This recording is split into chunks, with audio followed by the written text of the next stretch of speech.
Greg says, there is a 60-mile gravel route I've been wanting to do. I have a random day off. It is going to be nice out, above 40 degrees in New York, and I want to ride it. I got everything together for the morning while listening to the podcast and you all talking about junk miles. And then this horrible feeling came over me thinking about junk miles being anything that will impact my training. I'm currently in the base phase of a rolling road race plan, preparing for a 100-mile ride with my friends in June. I'm still new to bike training, and I have this dreadful feeling that somehow getting out and pushing myself on my bike is going to snowball into me losing 15 watts on my FTP. So what is the cost of a 60-mile hard effort if I miss or struggle on a sweet spot ride the next day? Am I justified in feeling bad about riding my bike if I don't schedule it into my plan? Or is it okay to get out and have fun every once in a while, even if it has some impact on a training ride? Thanks so much for all your help. So we definitely wanted to cover this one because sometimes, believe it or not, we're far from perfect, and we'll communicate something. And then looking back at it, we'll think, oh man, we probably could have done a better job at communicating this to all edge cases or different perspectives. And this is definitely one of the cases. So we talked a lot about this in the planning meeting, and there are a lot of different things we want to cover. Pete, actually, do you want to cover kind of maybe an unanticipated side of this first? Yeah. And this is something that I like to do. So as soon as I read this, it really resonated with me inside because I absolutely need something to look forward to. And I like to plan and wrap my head around what I'm getting into and lay out my stuff and pick a strategy, go try to execute it. And like, that's very fun for me. And most of the time in my life, that's a race. This past little while now, it hasn't been races. So I need that same sort of thing where the 60-mile effort is kind of irrelevant. It's, for me, the enjoyment is everything from now leading up to that point, and then like as soon as the ride's finished, then I'm happy. I put everything, I lined everything up and put it through its paces, and here I am. And so for me, that's a huge part of things I like to do. And it doesn't have to be riding. Like I like to do that with trips and the garage and random stuff like that. So it don't rob yourself of anything that is enjoyable for you, no matter what it is. If you get enjoyment out of it, that's the most important part. And so that was that was the beginning of this snowballing, and we're like, oh man, I guess we're a little too we're gonna have to phrase better with our junk miles after this. Yeah, Alex, you had some thoughts on this one too. Yeah, for me, I think, I don't know, I can approach this a few different ways. I think having the discipline to be undisciplined is important.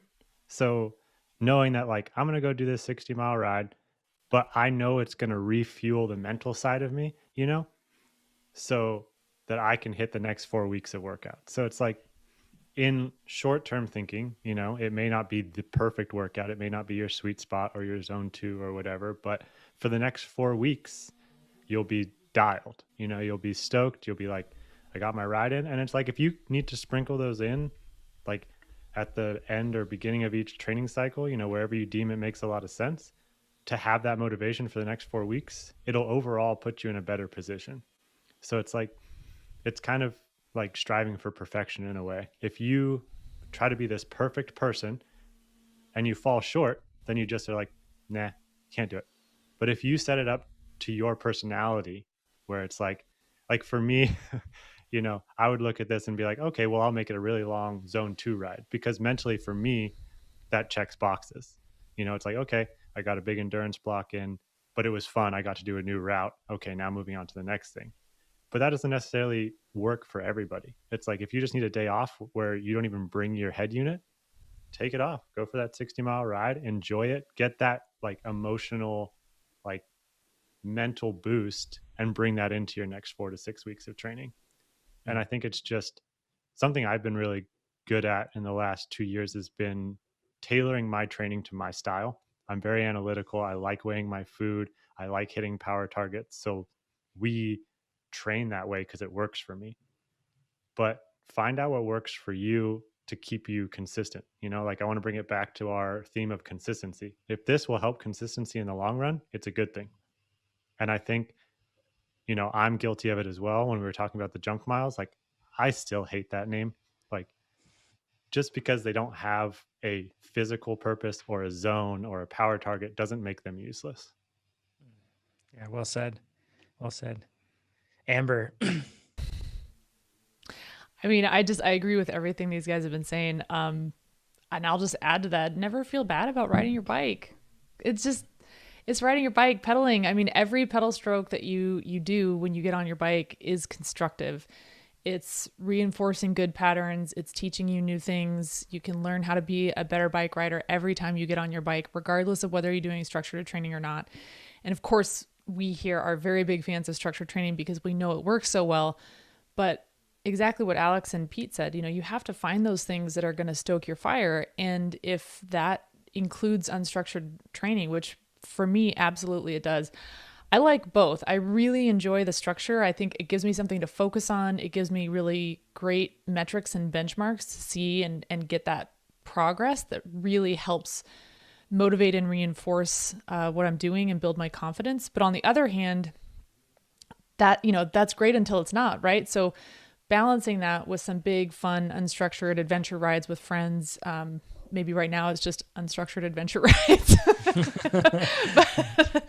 but yeah, keeping your mind on that bigger picture and what are the elements that you can include that are going to make you most consistent. Because if you're having fun with your training, you're so much more likely to come back to it day after day, week after week, than if you feel like it's a punishment or you feel like it's, if it's making you feel bad. Like, no, that's not what we want. We want it to be really fun and empowering. It's not going to necessarily always be easy, but it can be fun. It can be empowering, and it's totally okay to sprinkle in different elements to get there. Mm-hmm. I want to wrap a literal example around something that you mentioned there and Alex mentioned as well. The whole concept that if I do this unstructured ride, it's going to throw my training plan off and everything's going to be lost. I think that if you feel like you need that ride, think of it this way. You skipping that one workout and replacing it with this junk miles, I'm saying this in air quotes, ride, might enable you to have consistency for the next month. Whereas if you try to push through it and fight something that you feel like you really need, then that's going to compromise weeks of workouts thereafter. It'll be tough for you, to hard every time you get on the bike. You're going to be fighting an emotional battle and mental battle instead of just getting on the bike. That's something that's really hard. I not that it was junk miles, but I actually had to make a similar adjustment yesterday where I was so emotionally fried from the day. It was so hard that when I had my 2.5 hour sweet spot workout, I was terrified at the thought of it and physically not sure I could do it. So I adjusted and I did a smaller workout. Yes, I didn't do what was planned. However, that 30 minutes of spinning was something. It wasn't nothing. And it made it so that my next week, I feel like I can be much more, with much greater ease, I'll be able to follow the plan.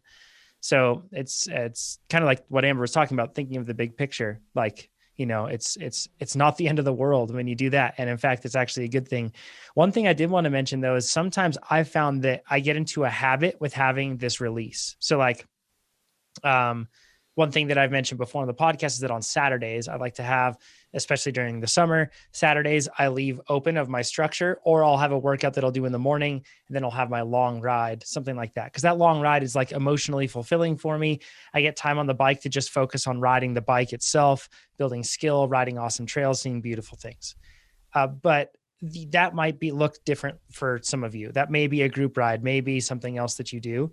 But there are times where I find that activity, that release that I have and I have planned in, it loses its effectiveness. And in some cases, it can actually become detrimental, like a group ride that turns into like a toxic culture, right?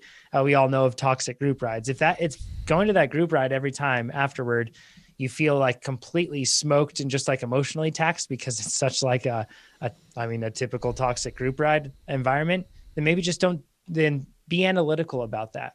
A lot of the time we hold on to a release because it's what's worked in the past, and we aren't analytical about what it's actually doing for us. And we shouldn't be afraid of finding new things that are refreshing and helpful for us if the current thing that we've selected has lost its value in that regard. So always be analytical about it. And this is one of the reasons why we always talk about low volume plans being really beneficial for people. Michael Brophy on the Successful Athletes podcast this week, he's 5 watts per kilo and he does it following a low volume plan. So, and he does that because he has a low volume plan with 3 workouts that he nails every week. He hits those 3 workouts. And then the rest of the time, that completely allows him to be able to add on training if he wants, add on riding, take it off, do whatever else he needs. But he knows that like within his life, if he pushes his limits in terms of if he fills the available time box to 100%, he has 0 wiggle room, and it's likely going to cause him to fail. But if he fills that to 70%, 60%, that gives him the wiggle room necessary to allow life to be life, and training still stays consistent. So this is I'd say another great example of why a low volume plan could be really helpful for people. So, and honestly, like 3 workouts a week, Yeah. And I'll just add one thing.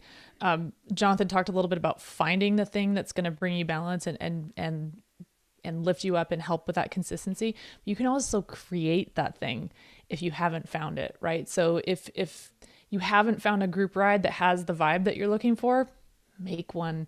You can go out and create these opportunities for yourself too, even if they don't already exist. You can create online meetups, schedule group workouts. I mean, there's a whole host of things that you can do, but just remember, like, it's in your power to create those opportunities too, if they don't already exist. And chances are, if it's something that's missing for you, it's probably missing for somebody else too. So by creating that opportunity, you're inviting people in who are going to really be like-minded and appreciate the same element of fun.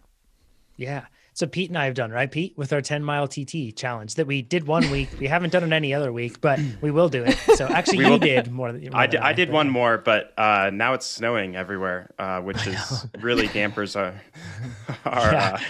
anyways, it's okay. No more 10-mile TTs till the sun's out. Yeah. Which that's kind of the fun thing though. Like you can find something that works. And even if Pete, if I didn't have Pete to do that with, it could still be something fun for me individually. So just to have, like, to your point, Amber, you can create those things yourself. So set up a silly thing where it's like, trying to find routes that are like the absolute flattest route that you can that covers a certain distance, and that'll make you go on new roads, do something different. I don't know. You can change it up and find something. If you like this video, make sure you give us a thumbs up. If you didn't like this video, you can give it a thumbs down, but let us know what you would have done differently in the comments below. If you want to see more of these videos, make sure you subscribe to our YouTube channel. And if you want to become a faster cyclist, check out TrainerRoad.com. Do it. If you think I have better hair than Jonathan, give it a thumbs up. If not, leave a comment. My hair is better than his.